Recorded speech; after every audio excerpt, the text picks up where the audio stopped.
It's not just the stock markets that have recovered. There's an excellent recovery in the currency markets as well. The rupee, and many of the market watchers smelt this in the morning, has seen a superb recovery of about 15 pies.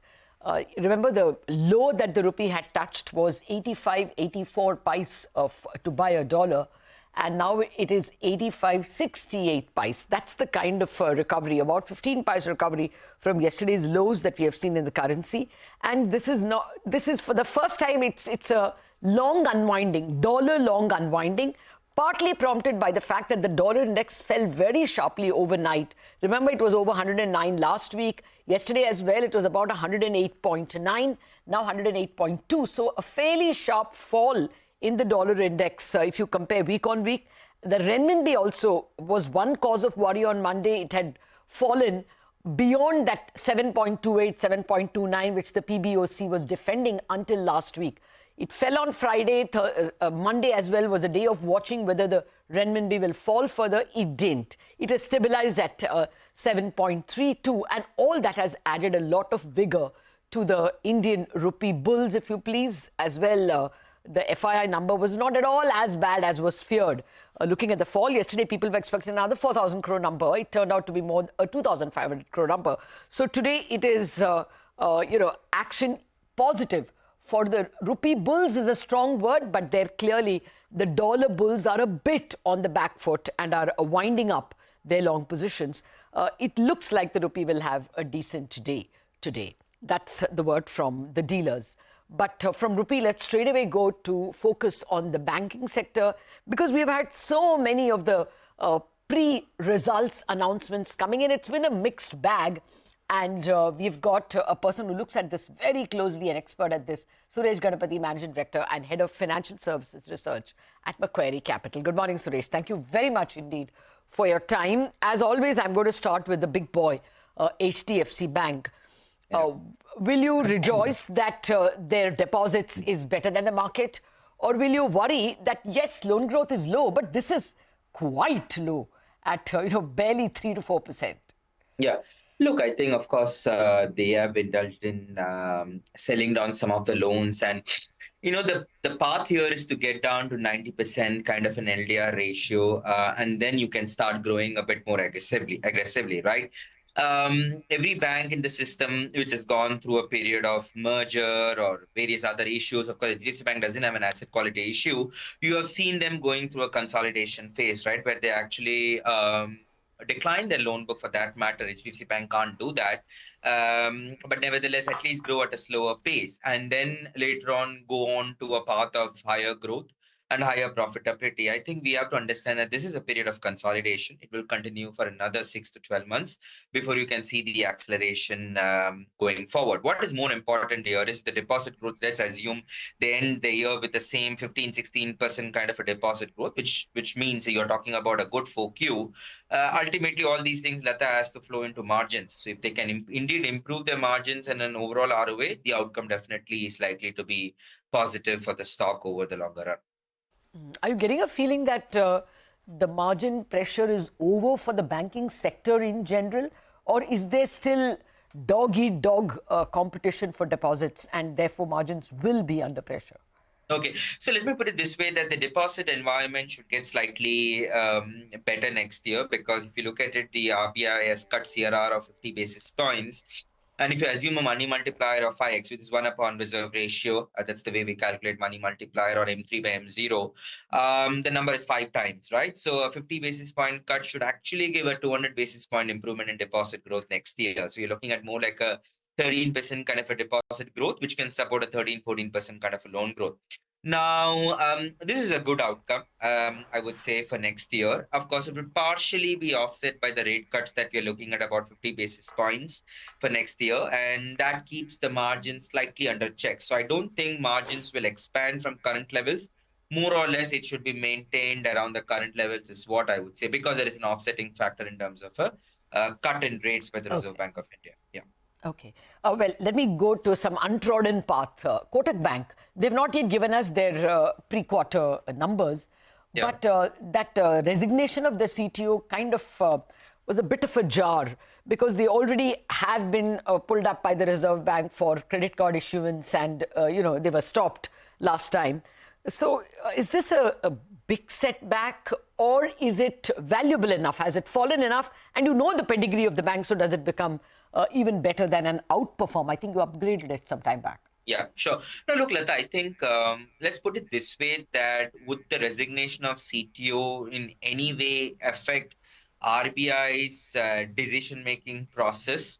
The answer is no. So by the end of last year, I think the audit report might have gone to the Reserve Bank of India. The RBI would be mulling over it, and perhaps, I don't know, I'm just guessing, April, May, you should get some kind of clarity from RBI on the ban, right? I don't think the resignation of the CTO in any way affects that particular outcome. Obviously, there is going to be a little bit flux. They will have to find a new CTO. What is more important for the bank at this point in time is to resume the unsecured lending, the credit card launches, all that has been banned by the Reserve Bank of India, right? So till the time, unsecured lending through the digital route. So till that time, obviously, you're going to go through a period of flux or other relatively weaker numbers. Once you get the approval from the RBI, that's the major catalyst for the stock, Okay. I would say. Yeah. Okay. So probably it's a good time to buy before that announcement comes. It is your outperform, right? The other bank I want to ask is IndusInd. Yes, it was a nasty jar when they announced their numbers last time, but they have since sold their MFI loans, a large part of it, to an ARC. How did you look at the pre-quarter announcements and your view? Look, I think the stress is going to be there, Latha. I mean, MF5 stress is only going to further increase over the course of next, I would say, couple of quarters. And unlike most other segments, this segment, of course, gets affected even more when there is a credit pullback, right? So you're already going through a period of over leveraging, which is now getting shown into the numbers.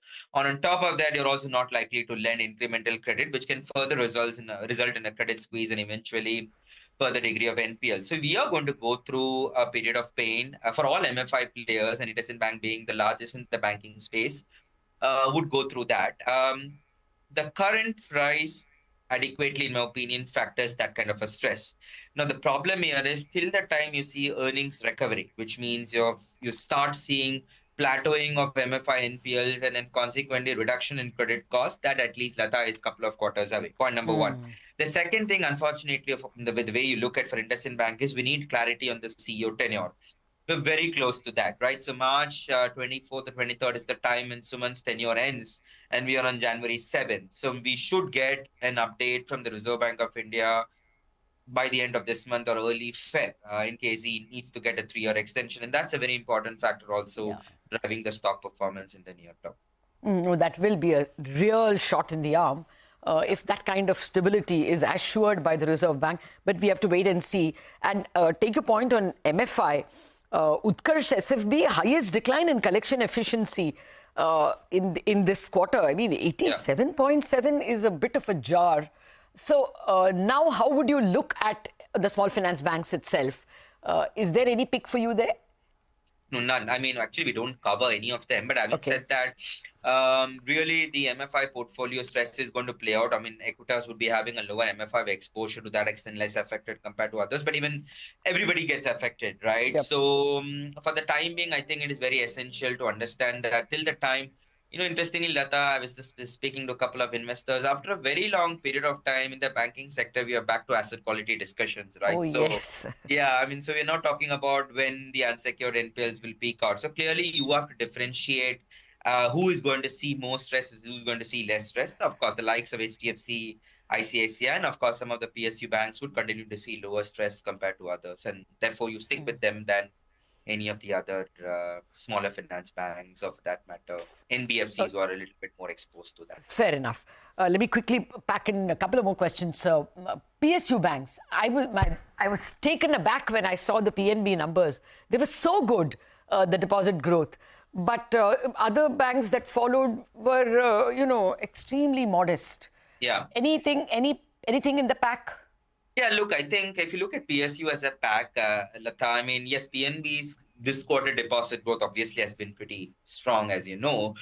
But, that's also base effect because previous quarters has not been that great, right? So if you look at, for example, over the course of last 12 to 18 months, or for that matter, 24 months, structurally, they have been losing market share when it comes to deposits.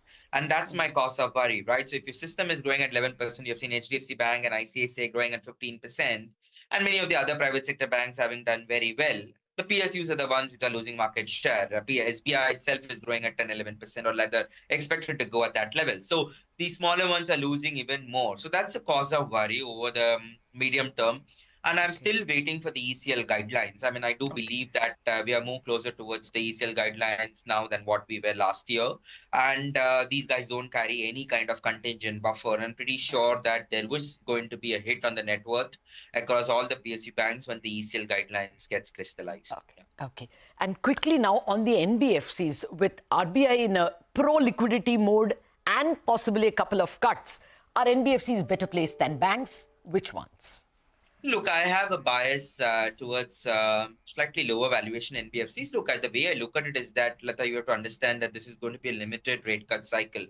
So while rates went up from 4 to 6.5% on the way down, it's going to be only 6.5 going down to 6. So to that extent, the benefits accruing to the NBFCs are also going to be limited because you're only looking at a 50 basis point rate cut. So it is not that you're going to see a massive expansion in margins because of a falling rate environment, considering the rate cuts itself is limited.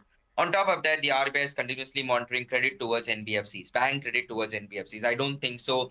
That's already gone down to single digits. Maybe there could be a slight pickup, but banks are 50% of the funding market for the NBFCs, and banks will continue to remain cautious.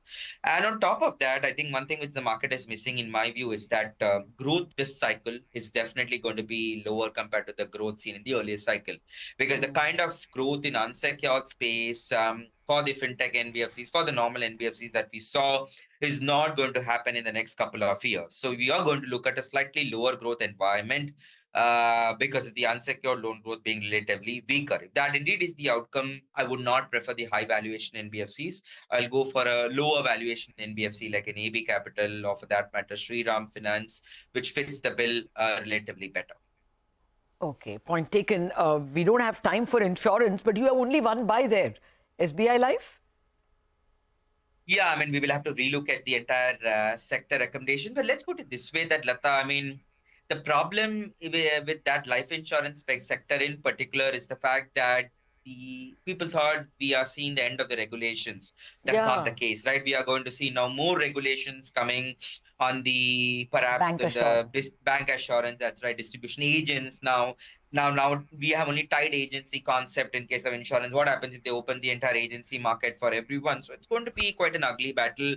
I don't know whether the system is prepared for a massive overhaul of the distribution ecosystem, right? A lot of regulations are on the product and on the consumer front. Now the regulations are going to move to the distribution front, and distribution is the bread and butter for the life insurance space. So it's quite an unsettling environment for the life insurance space. So I would be relatively pretty cautious on them.